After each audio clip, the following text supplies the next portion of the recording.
Hey there, it's Natalie Lavelock, and today I want to talk to you about being a failure in business. All right. Being a failure in business probably isn't something that a lot of people want to talk about or that they do talk about, and yet I think it's really important for us to have those conversations um, because I think it's something that a lot of people really are afraid of. They're afraid of failing, and that causes them to play small. That causes them to not go for it uh, in business and life. And ultimately, when we're afraid to go for it, we fail.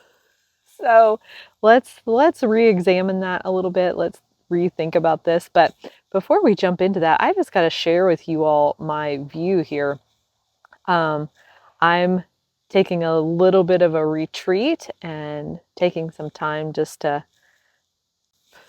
ponder life and to connect with God. I came down here to my favorite little lake retreat and just kind of hanging out here and thinking about you, thinking about me, thinking about God, and just thought I'd share that with you and give you a little piece of my view for the weekend. So, um, when it comes to fear, um, like I said, I think a lot of people are not fear, failure. They're afraid to fail. And I don't think that it's really the fear of failure that concerns us so much as the judgment that's placed on the failure itself. It's the judgment, it's the who we think we are and what we think others are going to perceive us to be if we're not successful. And it's that fear of that judgment that really is more of an issue than the failure itself. Because if you think about it, we fail at things all day, every day. There are things that we do that don't work out. If you are, walking across the carpet and you stub your toe and you trip, well, then that just means you failed at walking. But we don't think about it that way, do we? We just stumble and then keep on going. But when it comes to business, there's a lot of there's a lot of emotion wrapped up around it. And you hear it in the tone and the voice of influencers. You hear it in people. You see it in the memes, eat, pray, slay, hustle, right? Go big or go home, ditch the day job. All of these things are positioning people to be afraid of failure. They're running on the emotion of fear, playing on the emotion of fear. And as faith-based entrepreneurs, we don't have to play into that.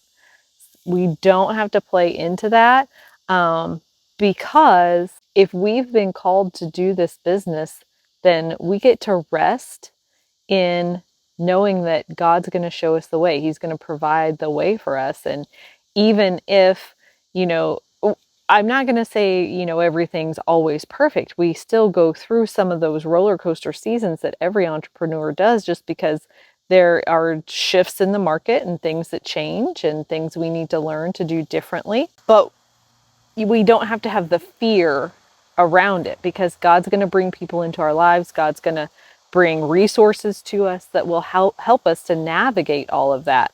And so we don't have to live in that hustle. We don't have to live in the grind. We don't have to be afraid of what the future holds. We just have to be faithful in seeking his voice. We have to be faithful in listening to what he's inviting us to do, and whether he's saying go, run, stop, pivot, whatever that looks like, and then be willing to do it. And sometimes that can feel scary too, because it may be countercultural. It may be going against the grain of what everyone else is saying is working right now or doing right now. But God has a plan for you, and he has a plan for how he's going to use your business. And no one else knows that plan but you and him, right? And so why not consult the creator of your entire life and ask him what he wants you to do and how he wants you to accomplish that? Like, how empowering is that, to know that the God of the universe and the creator of everything in it, sorry, I thought I was going to have a dragonfly land on me there. I was like, oh my gosh, this is so cool. Um, And he almost did, but I wiggled and he moved on. So, but how cool is that to know that the God of the universe and the one who created everything in it has a detailed plan for you, and you can trust it and you can walk in it. And, when it comes to failing at things, I think someone once said, failure is just a failed attempt at learning. I don't think it's a failed attempt at learning. I think it's just a process of learning. Sometimes you try something and it goes well, and sometimes you try something and it doesn't. And it doesn't necessarily mean that you failed. It just means you learned something new and you tried a little bit different way next time. And it's in those moments that we get to check our plumb line, right? So when God was telling Zerubbabel about the timeline, goodness, I'm tongue twisted today, about the plumb line, right? And the plumb line is something that they use in building. Oh my gosh, there it is. I don't know if you can see it. Looky there. Little dragonfly. You're, I'll have to do a post another time about the significance of the dragonfly. But anyways, this is so cool. This is so cool. My mom once told me that dragonflies represent the presence of the Holy Spirit. So to have a dragonfly land on my leg, I'm like, this is so cool.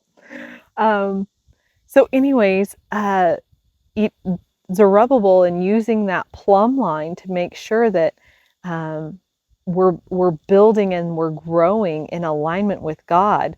Because if we aren't following the line that God has put out there for us, even if we're off just a fraction of a degree,